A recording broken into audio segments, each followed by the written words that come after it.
Hi, explain that, and in this video I'm going to show you how to recover your deleted text messages on your iPhone.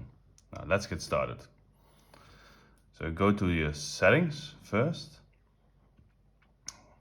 and then on top go to Apple ID. Then if you go down you see iCloud, tap on that one.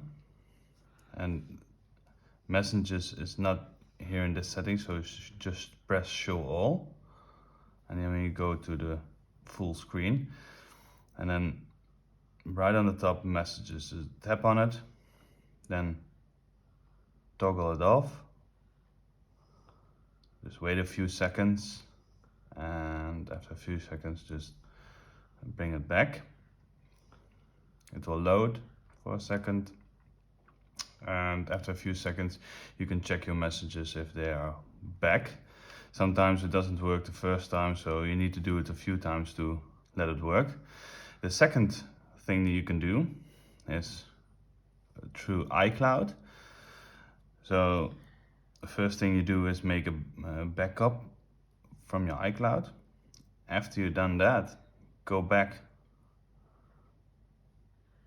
to General and then reset iPhone and erase all content.